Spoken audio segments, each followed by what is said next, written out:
Mostly ಬಂದ್ಬಿಟ್ಟು ಗಾಡಿ ನಿಮ್ಮದು ರೀಚಾರ್ಜಿಂಗ್ಗೆ ಏನಾದರೂ ಪವರ್ ಜಾಸ್ತಿ ತೊಗೊಳಿದ್ರೆ ಆ ಥರ ಆಗುತ್ತೆ.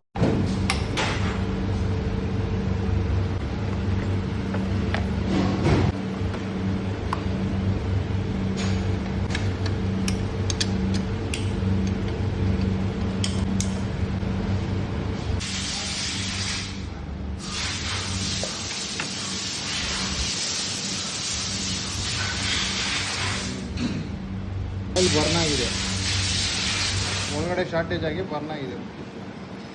ಇದರಿಂದನೂ ಆಗೋದು. ಇದು ಶಾರ್ಟ್ ಆಗಿರೋದ್ರಿಂದ ಬ್ಯಾಟ್ರಿ ರೀಚಾರ್ಜಿಂಗ್ ಆಗಲ್ಲ. ಅದು ರೀಚಾರ್ಜಿಂಗ್ ಆಗಿಲ್ಲ ಅಂದರೆ ನಿಮ್ಮ ಗಾಡಿ ರನ್ನಿಂಗಲ್ಲಿ ಆಫ್ ಆಗುತ್ತೆ ಮತ್ತು ಗಾಡಿ ಸ್ಟಾರ್ಟ್ ಆಗಲ್ಲ. ಈ ಥರ ಇಶ್ಯೂಸ್ ಬರುತ್ತೆ.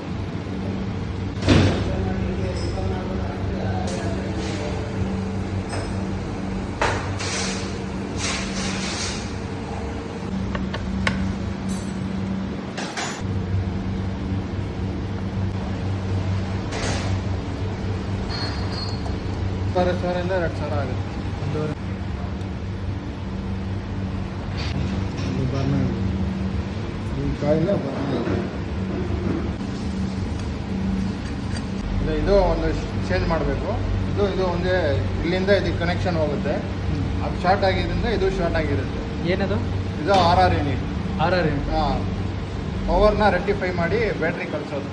ಮತ್ತು ಮೋಸ್ಟ್ಲಿ ಬಂದ್ಬಿಟ್ಟು ಗಾಡಿ ನಿಮ್ಮದು ರೀಚಾರ್ಜಿಂಗ್ಗೆ ಏನಾದರೂ ಪವರ್ ಜಾಸ್ತಿ ತೊಗೊಳಿದ್ರೆ ಆ ಥರ ಆಗುತ್ತೆ. ಇದು ನಾರ್ಮಲ್ ಎಲೆಕ್ಟ್ರಿಕಲ್ ಪಾರ್ಟು ಹೋಗೋದು ನಾರ್ಮಲ್ ಕಾಮನ್. ಆಯಿಲ್ ಏನಾದರೂ ಕಡಿಮೆ ಇರೋದಕ್ಕೋಸ್ಕರ ಆಯಿಲ್ ಕಮ್ಮಿ ಇದ್ರೆ ಆಯಿಲ್ ಕಡಿಮೆ ಇದ್ರೂ ಆಗುತ್ತೆ. ಬಟ್ ಫಸ್ಟ್ ಚೆಕ್ ಮಾಡೋಣ, ನಿಮ್ದು ಆಯಿಲ್ ಲೆವೆಲ್ ಏನು ಕಡಿಮೆ ಇಲ್ಲ.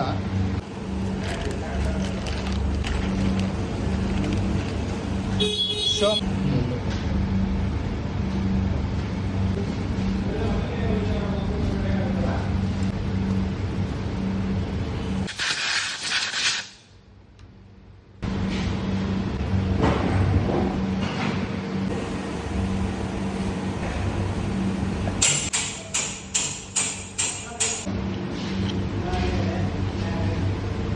Bro.